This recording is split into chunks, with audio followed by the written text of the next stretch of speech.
Right now at noon, authorities are looking for the man and woman who assaulted and then ran over a Jasper police officer. And we've got those sunny skies, a few clouds out there, and it is still rather breezy. We're going to talk about our warm temperatures and our rain chances coming up. Plus, she's not that innocent. Britney Spears reveals some shocking confessions in her new memoir. We'll have the details. The 4 states' most watched news starts now. Good afternoon, and thank you for joining us on KOAM News at Noon. I'm Caitlin O'Shaughnessy. In today's top story, Southwest Missouri authorities search for a couple wanted for felony assault on a police officer. Jasper police responded to a disturbance at Pete's gas station Monday night.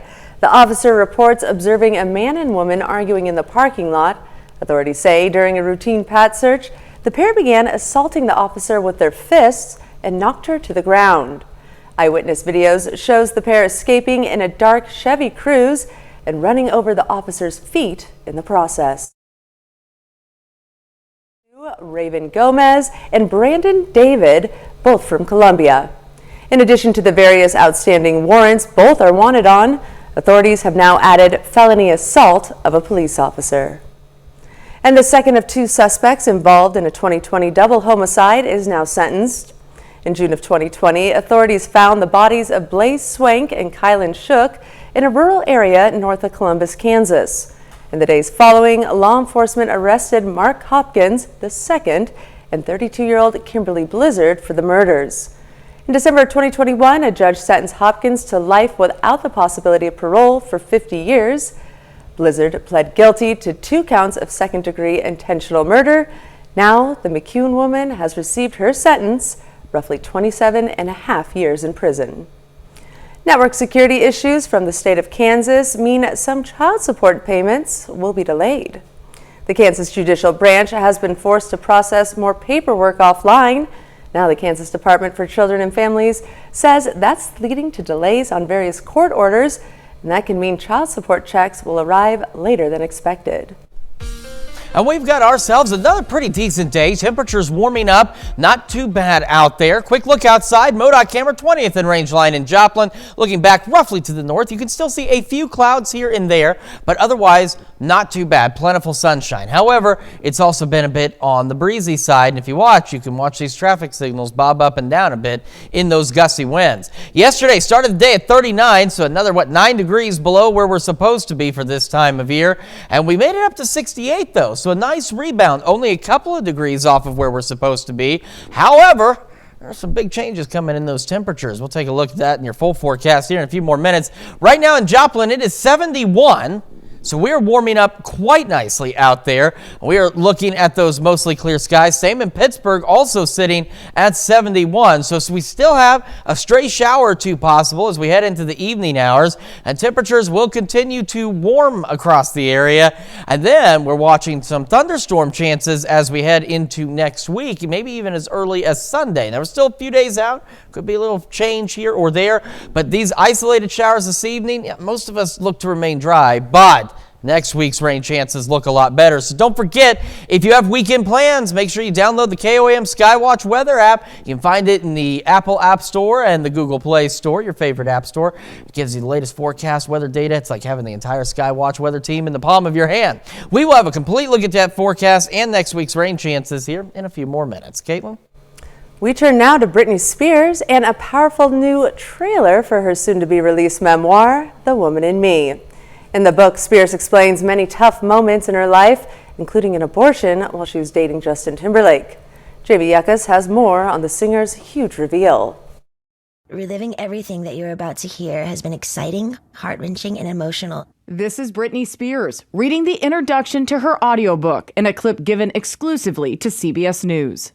Spears, who is now 41, started as a young girl from Kentwood, Louisiana, who loved to sing, and then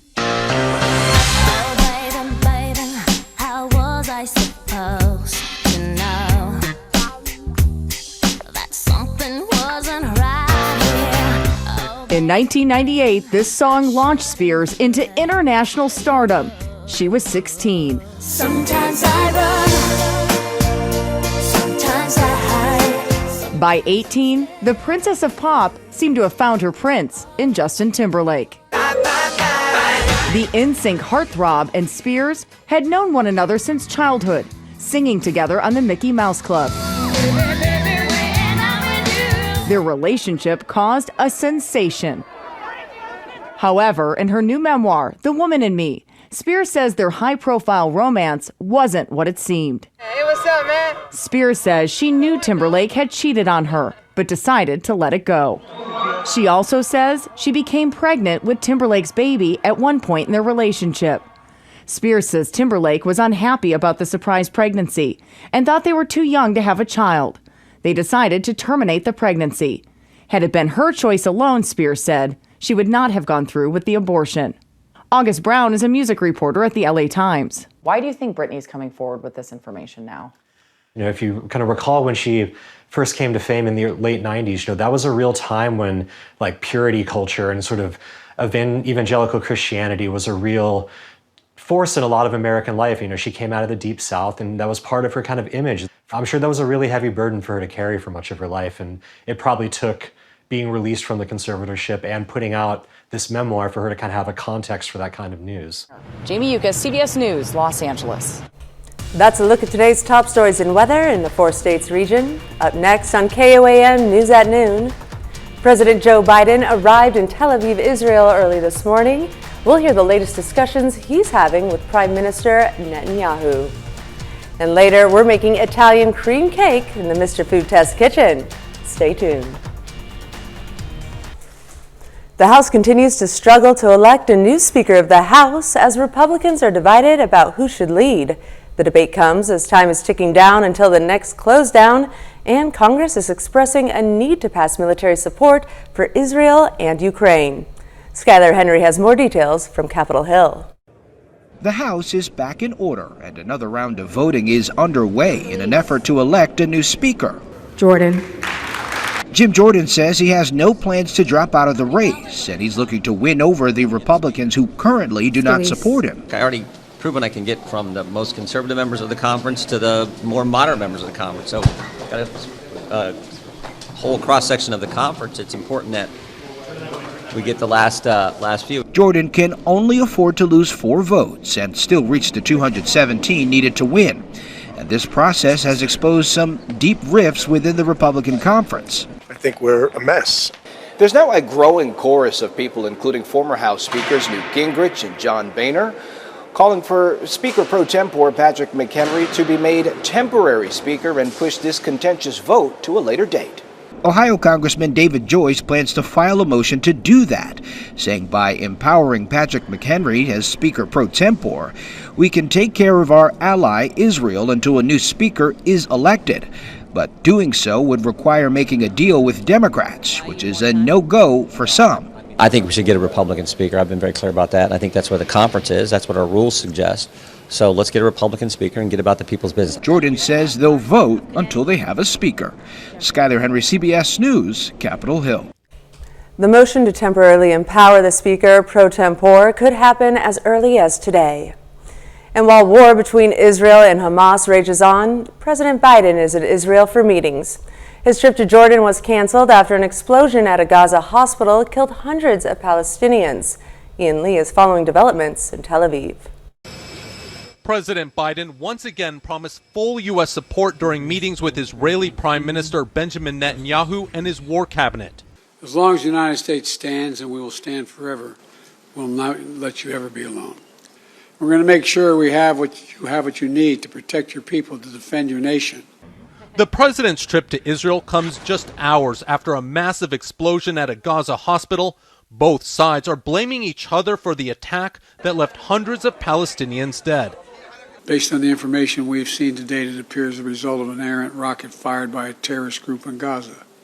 Many of the injured were brought to a nearby hospital, already overwhelmed with patients. They tried to find a safe place, they tried to find a shelter, and they have been attacked by a barbaric bombardment. Despite U.S. support, international pressure is mounting on the Israelis to scale back their blistering attacks as the death toll in Gaza climbs past 3,000. But with 1,400 Israelis dead and Hamas still holding about 200 hostages, including women and children, Netanyahu remains defiant.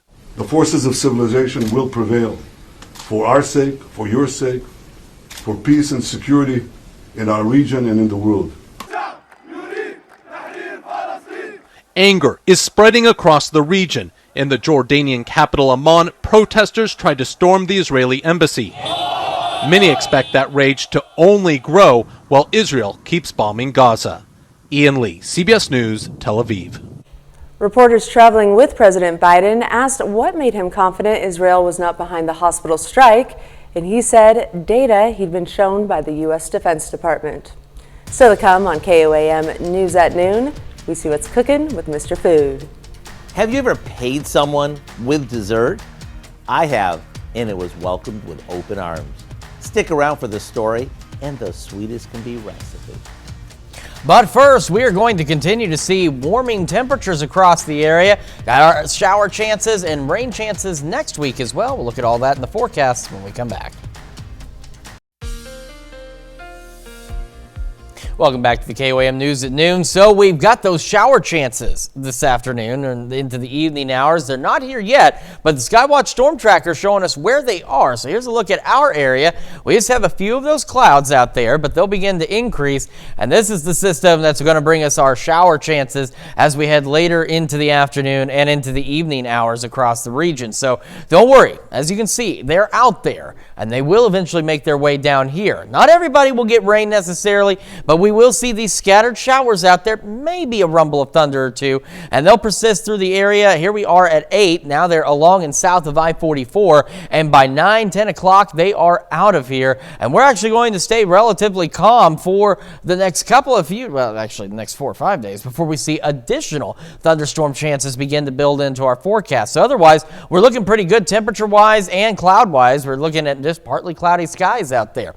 Let's take a quick look outside, shall we?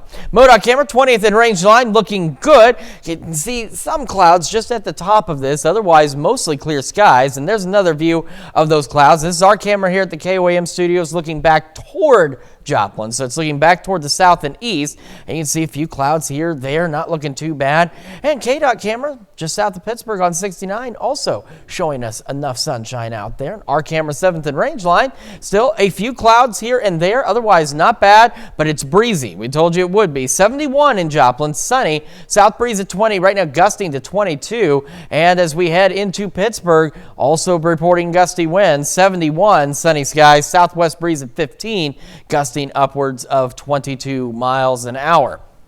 Around the area, here's the boundary, and those showers right back behind that. And take a look. Yates Center, Iola, Chinook kind of back behind or right along that boundary. A little cooler into the upper 60s, but the rest of us in the low 70s. 71 Parsons, 72 Chetopa, Veneta, 73 Miami, 71 Anderson, Neosho, Carthage, and 70s for Lamar, Nevada, and Stockton. So we're not going to get too terribly cold. In fact, take a look. Even up in Yates Center, Iola, Chinook, where it's a little cooler, you're still warmer than where we were 24 hours ago. Not like this morning, where we were about 20 degrees warmer than where we were at the same time yesterday, but we're still a bit warmer out there today, and that's going to continue to be the trend. We have the increasing clouds, mostly cloudy skies later, mid-70s, maybe some upper 70s for our highs. Gusty winds could blow as hard as 35 miles an hour out there, and then we've got those scattered shower chances. Those clear out late. The skies will begin to clear as well, going mostly clear to partly cloudy, upper 40s right around 50. Winds calm down a bit, southwest 5 to 10. Unfortunately, they pick back up tomorrow. Northeast, though, out of the northeast, 5 to 10, gusting to 20. Again, right around the mid-70s, maybe some upper 70s under otherwise partly cloudy skies. So let's talk about those rain chances as well down the road. All right, Thursday, Friday, Saturday, look great. Sunny skies, 70s out there, near 80 on Saturday. So well above where we should be for this time of year. And then we go into Sunday, and that's when we start to see these storm chances. Sunday, Monday, and Tuesday, we have those thunderstorm chances out there, and we've got well above average temperatures into the upper 70s. By Wednesday, though, we start to get onto the backside of this system, and that ends up bringing temperatures down. We'll have a few showers Wednesday leading into Thursday morning, and our temperatures fall back to at or slightly below average, back into the mid to upper 60s. So we got a pretty nice lead into the weekend. If I were you, I would call in on Friday. blame something else? Horrible I don't know, advice. something that's no, going around? go to work, Yeah. do your job. You can still enjoy the weather on your lunch break. Come Okay, on, Chris. fair enough, whatever. This guy.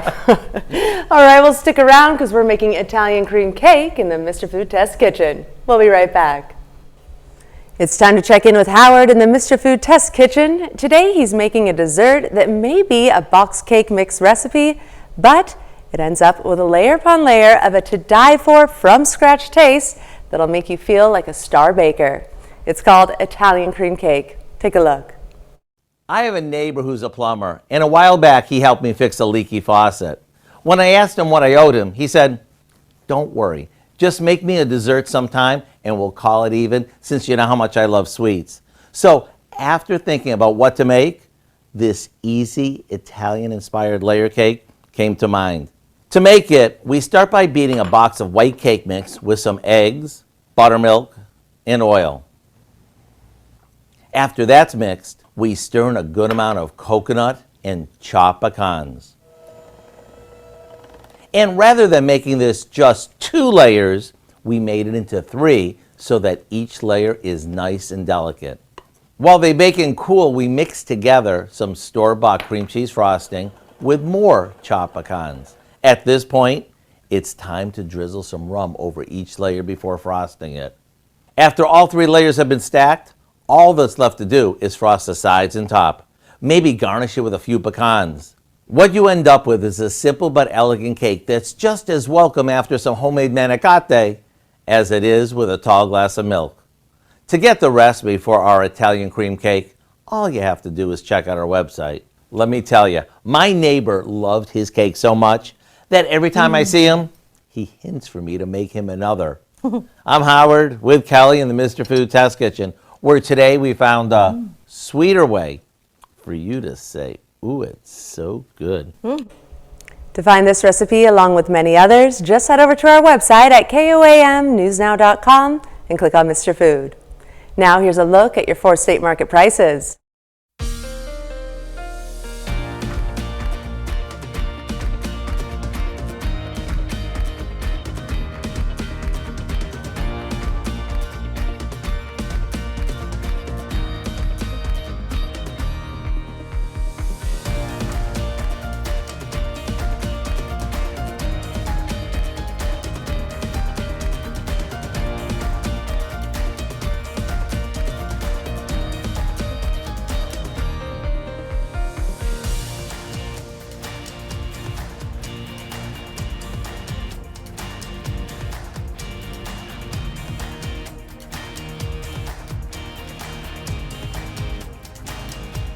Mid-70s out there today, bit breezy as well, and maybe a few scattered evening showers. Not too bad for us on Thursday, Friday, and Saturday, and then we have increasing thunderstorm chances and temperatures as we head into the next work week. All right, that actually looks pretty good, actually. Yes, it does. Looks very nice. Very nice. And so what do you have for us tonight? Well, at 5 researchers at Johns Hopkins are studying the link between breast cancer and alcohol. Drinking could increase the chances of cancer for women of all ages, but scientists are now trying to pinpoint why and who specifically is most at risk. Plus, a Carthage teacher answers the call for help from a retired tiger with a special gift. And volunteers help a Joplin home which cares for kids during periods of family crisis. Hope you'll join us for those stories. A lot more, of course. It's coming up on KOAM News at 5. All right, and that's the news for now. Thank you for joining us on KOAM News at Noon. Have a great rest of your day.